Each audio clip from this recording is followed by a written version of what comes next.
For every opinion or belief someone may hold, there will be another party who just as strongly oppose that idea. Both sides usually claim to sit with the best arguments, the real facts, and the correct worldview, and ironically, both sides regard the other as being indoctrinated, blind to the obvious and outright stupid. Most people only expose themselves to information that matches their own worldview. It is uncomfortable to do otherwise. Still, we would like to give you some surprising information about Islam.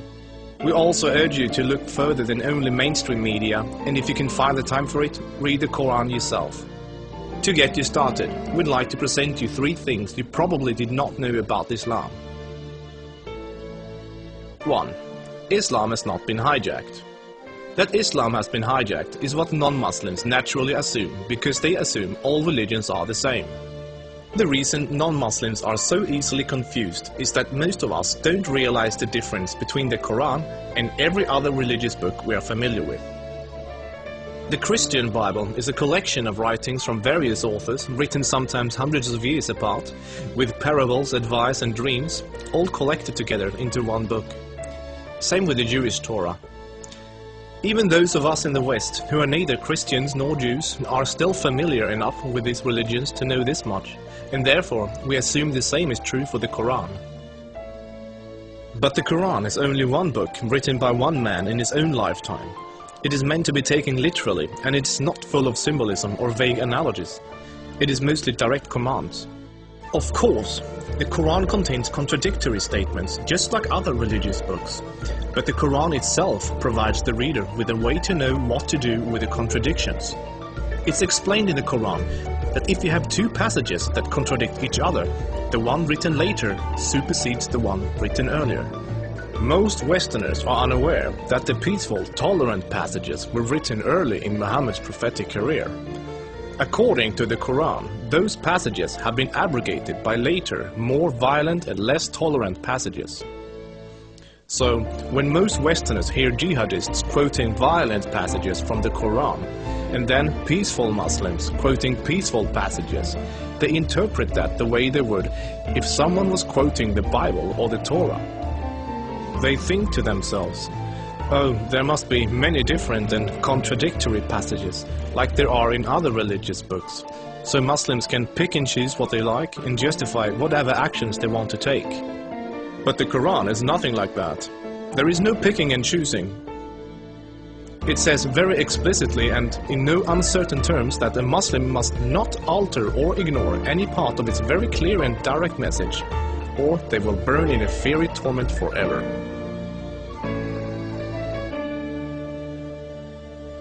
2. Striving to institute worldwide Sharia law is a religious duty. Many people don't realize how politically oriented Islam is at its core. In fact, Islam is less of a religion than it is a religious ideology.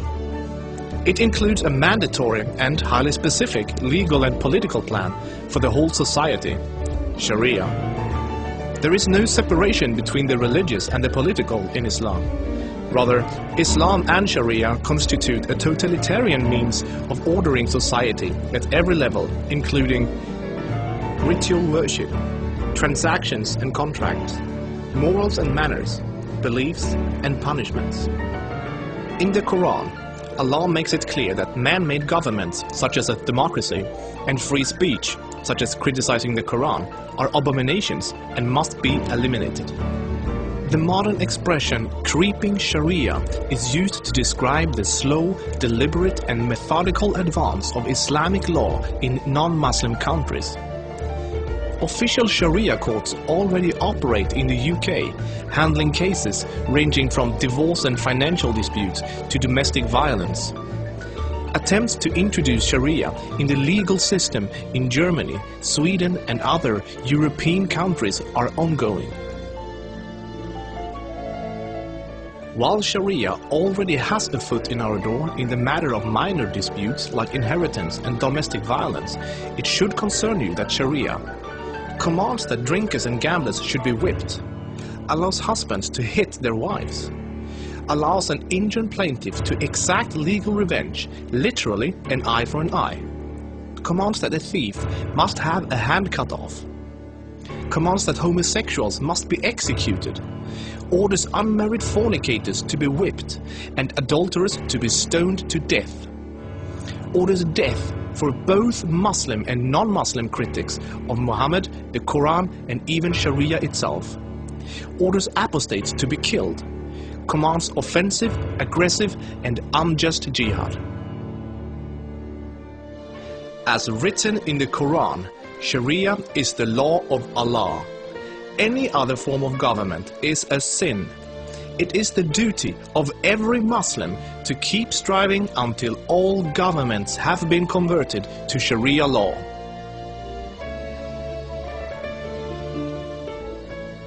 Three, Muslims are allowed to deceive non-Muslims if it helps Islam. For non-Muslims, this principle, called taqiyya, is another surprising concept of Islam. While most other religions speak highly of truthfulness, the Quran instructs Muslims to lie to non-Muslims about their beliefs and their political ambitions to protect and spread Islam. There are many examples of today's Islamic leaders saying one thing in English for the Western press and then saying something entirely different to their own followers in Arabic a few days later. Deceiving the enemy is always useful in war, and Islam is at war with the non-Islamic world until the whole world follows Sharia law. All non-Muslims living in non-Islamic states are therefore enemies. So deceiving Westerners is totally acceptable, even encouraged, if it can forward the goals of the spread of Islam.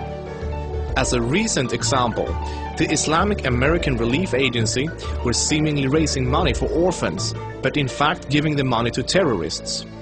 They deceived good-hearted Western infidels into giving money to organizations that were actively killing Western infidels. Do the research yourself, this is not an isolated case. Islam as a religion of peace. Muslim organizations worldwide often declare that Islam is a religion of peace.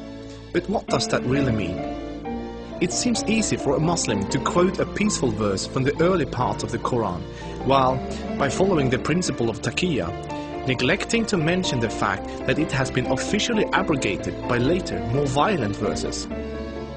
According to the Quran, the world will be at peace only when Islam and Sharia reign in every country, and never until then. This is why every Muslim can truthfully say that Islam is a religion of peace. If any of these points took you by surprise, then there is surely much more you still don't know. This subject will affect you in the near future, so take the chance to inform yourself now before it does.